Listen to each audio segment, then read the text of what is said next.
Before we dive into today's product, I want to ask you all a question, and that is, what do you consider a budget gaming headset? Me personally, as far as a wired gaming headset, I would say around the $50 range. As far as a wireless budget gaming headset, I would say around the $100 range. I want to hear what you guys think as well. Write down in the comments. And that's exactly where we're going to be at today with the new wireless gaming headsets from Corsair and the HS55 and then the HS65. Now I want to go about this a little bit different than most of my headset reviews. What I want to do here is let you all look over these headsets and really try to pick them apart and see the differences here, right? Because they're quite similar with some hidden differences. Number one, talking about budget price, the HS55s are going to come in at right at $100. The HS65s are going to come in at $120. And again, take a look at these, look them over.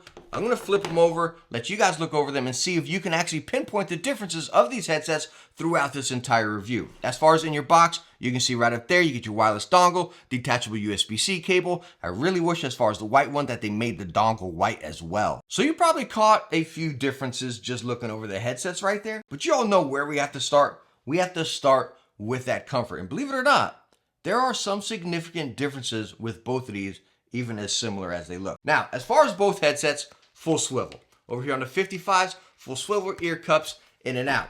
Now, coming over here to the 65s, full swivel, ear cups in and out as well. As far as adjustment, you got that standard adjustment, clicky right there, holds its position really nice, metal reinforced as well, which I'm jumping ahead of the build here.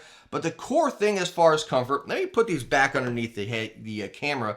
As you see, the 55s, let's get the 65s, the ear pads, guys. Fully pleather over here on the 55s, inside out and on the top. 65s, pleather, silky material on the top. Now, even other than just material, when you flip them over, you're going to see the 65s, when I press them, they definitely give way a lot easier. I'm not using much force here at all. Coming over here to the 55s, I got to use a little bit more force. And what's going on here is whenever you press the ear pad down, again, with that silky material there, the air's being able to come out, letting that foam compress a little bit more. Over here, it's trapped in, being fully pleather. So again, it's not going to compress down as easy, which makes the 65s conform to your head a lot more. When you take this headset and just put it on, it's like, wow, I mean, it just sits there perfectly, conforms to any grooves or shape you got on your head, which is nice because you all got different shapes. You know, you may game with the hat, you may game with glasses. I usually don't game with the hat, so let me take that off. But again, even with glasses, conforms right around it right there to the shape of my cheekbones and jaw. It's just really stinking comfortable here. Now the headband, it could be a little bit better. I wish it was a little more plush. Me with my bald head, I do feel it's not uncomfortable, not unbearable. But again, I just wish it was plusher. You got a head of hair, you're not going to notice it at all. Now coming over here to the 55s. Again, talking about those ear pads, right when I put them on, just right now, one-to-one, it's like, wow, it's a crazy difference. I feel this pressing on my head a little bit more. It's not catching those grooves. It's not sinking in. I feel it pressing a little bit more up here than back there. Now, you do got that swivel, so you can tilt them back a little bit. But again, those ear pads just aren't giving way like they did on the 65s. So I will give the 65s a stinking cozy pass, but I can't give the 55s a stinking cozy pass. And that's a bummer because it's really as simple as the ear pads. All right, so now let's look at the build. And again, this is kind of hidden here. I want you to follow from the top. We're going plastic headband, metal reinforced on both of them, right into this bracket right here, which has our swivel mechanism, plastic on the 55s, metal on the 65s. Going into our forks, over here on the 55s, you can see it's wrapping around, kind of classic style, connecting into the side of the cups, plastic, all plastic right there. Coming over to the 65s, you have that hook, kind of like we've seen on SteelSeries or some of the newer Corsair headsets, and that is metal going into our plastic cup. Now you have this metal grate over here on the 65s, doesn't really serve a purpose, just kind of cosmetic. Coming over here to the 55s, you have that plastic Corsair, and you kind of have that little glare coming off of, which looks pretty cool. Now, of course, with both headsets having different build, we're going to have different weights, with the 65s coming at 278, and then when we put the 55s on a scale, we're getting 274. And honestly, when we talk about that weight difference, I mean, you cannot tell in the hand. If I was going to say the 65s feel heavier, I'd be lying to you. I cannot feel a weight difference in the hand at all. So as far as build and comfort, I gotta give the win to the 65s. I do like what they're offering here, again, for that $20 price increase. Now let's go ahead and talk features and functions. And I'm just going to show you the 55 because it's the exact same on the 65s. And while I'm showing this to you, you're actually listening to the microphone from the 65, which is also the same microphone over here on the 55. So it's going to sound the same, features and functions the same as well. I probably should use a 65 because this white one is just blinding in these lights here. Anyways, back right ear cup, you have your power button over here. Then you have your Bluetooth pairing button, not simultaneous Bluetooth. You actually got to click your power button and it's going to switch you over from Bluetooth or to your game mode right there. And your Bluetooth button is again a multifunction as far as skip track, play, pick up calls, end calls, stuff like that. But it's not simultaneous, it's one or the other. Now, if you are gaming with these and you get a call, it's going to ring onto the headset. Bam, you can pick it up right to that and then go back to your game, which I really do love. I'm going to talk about that a little bit more here in a second.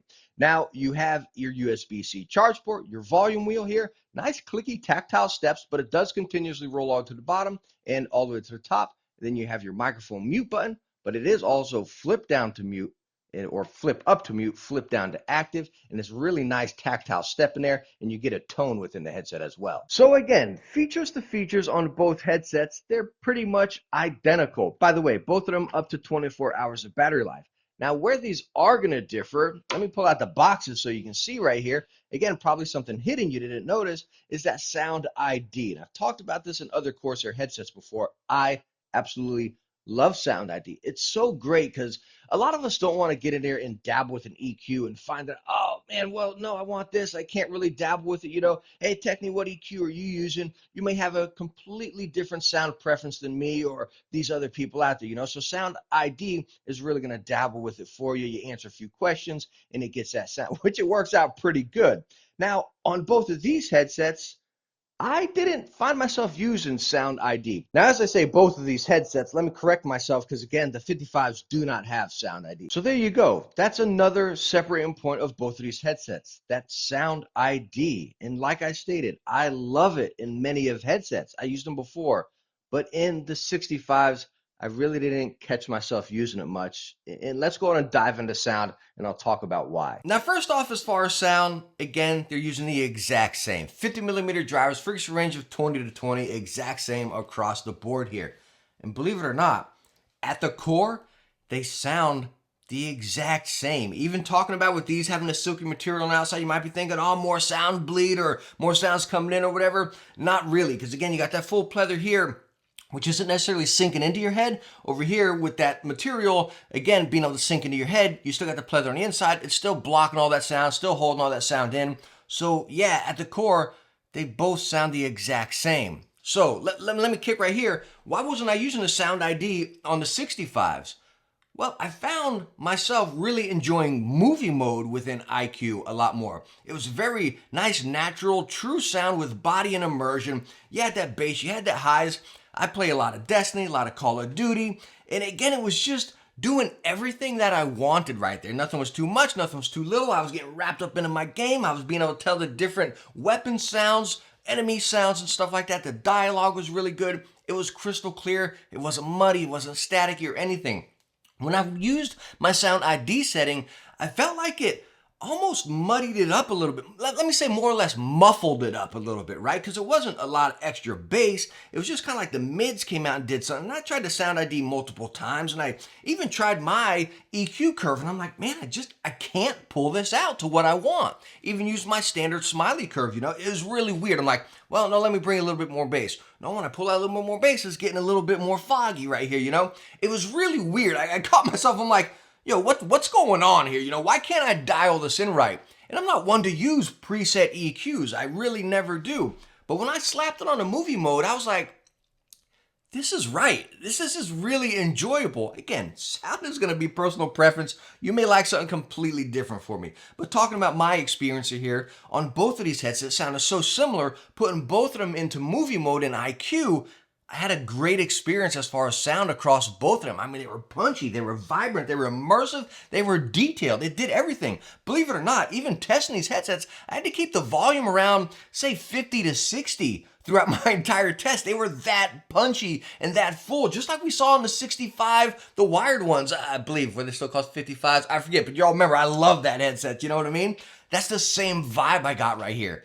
the sound you're getting from these is not a budget sound. It is not a budget sound at all. It is impactful, full. I'm going in circles here, guys. The sound on these is awesome across both of them. But again, I don't think the justifiable money with Sound ID really, is implemented here well. I say just keep them both in movie mode and you're gonna be pretty dang happy. Now, there is one thing I wish both of these headsets had, and I've mentioned it in multiple Corsair videos. That is that these darn dongles start listing the product name. Like they need it on somewhere, right? Like right now, I'm not even sure if I got the right one in the hand. I'll have to pop off the ear cup, match the serial number, But right up top here or something, or right over here, we need the product name. Corsair, please, please, please, I'm begging you. But other than my one gripe, I seriously think both of these headsets are packing a punch at their price point. What I honestly find hard is the price difference, right? Coming at 100, over here 120. All day long, as you caught through this video, it's like, yo, just spend 120 bucks more and get the better headset. You got the better build, the better comfort, you know what I mean? I would say get that 20 bucks. And it kind of throws me off. I would have liked to seen this maybe around the $75 mark, and that could be more justifiable. You know what I mean? It's like, okay, this is significantly cheaper. Let me go ahead and go with those. But again, with the minimal price difference here, it's a no-brainer for me. Just go with the 65. But please let me know what you think right down in the comments. Am I being a little bit too picky here, or do you like the minimal price difference to get what you want? It's really mind-boggling for me. I want to hear from you guys right down in the comments. But all in all, thank you so much for stopping by and watching my review on the new Corsair budget wireless gaming headsets. Hope I helped you out. Hope you enjoyed it. If you did, hit that thumbs up. Don't forget to subscribe, and I hope I'll catch you in the next video. Bye now.